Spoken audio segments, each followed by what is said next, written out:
Digimon started its experience as a Tamagotchi toy style in Japan back in 1997, but it was when it received an anime from Venerable Studio Toei that its popularity really took off. Since then, it's received numerous anime series, manga adaptations, and tie-in games.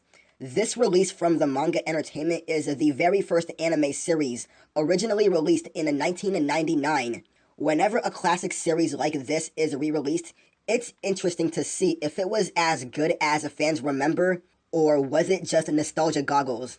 Let's see if this first season still holds up to today's standards. The first season received a very fast English dubbed release, arriving only a few months after the series began airing in Japan.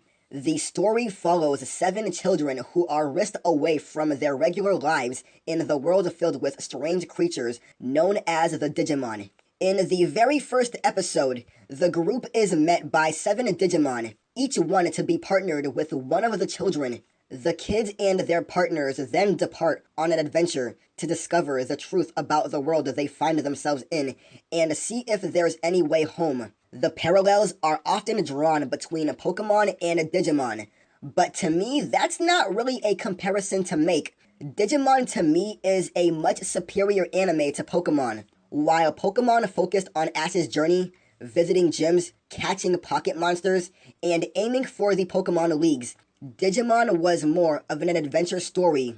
What is an accurate comparison being the relationship between each of the groups and its Digimon? Compared to Ash's relationship with Pikachu, the 7 children are paired with Digimon, who seem to be similar to their partnered child's personality.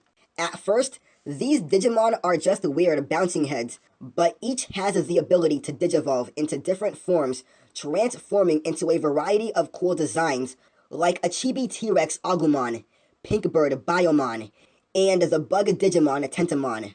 The stories of the first season are very much Monster of the Week style to begin with, and as the kids travel across the Digiworld, they learn more about the Digimon and the world. Most of the Digimon of the world are meant to be friendly, and yet week by week the group is attacked by these seemingly berserk versions of the friendly and happy creatures. After defeating some of the frenzied Digimon, strange black gears appear from their bodies, and the Digimon return to their natural state. The designs of the Digimon really run the gamut with the designs. These are bugs that look designed by Giger, next to half-robot zombies at one point, and then giant plush bears at the next, all of which sentient, speaking of life forms instead of just being able to repeat their names.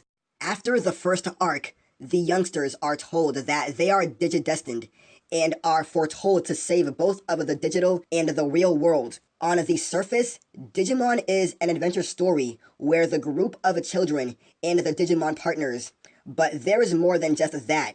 At its heart, Digimon is a coming-of-an-age tale the kids have to deal with more than just saving the world. They each have personal problems to deal with in the real world, family problems, growing up, accepting their flaws, and so on. It's easy to see why Digimon Digital Monsters Season 1 was so popular. It's a great story for children, with plenty of enjoyable characters, exciting stories, and great monsters in the form of actual Digimon. Fans who originally watched this when it first aired on Fox Kids may have their ums at this point. Youngsters who may already know about Pokemon, but Digimon may have passed them by. This is a great series to watch to introduce them to something that they may never otherwise have the opportunity to see, filled with exciting adventures and life lessons worth learning. Digimon Season 1 gets an 8.8 out of 10.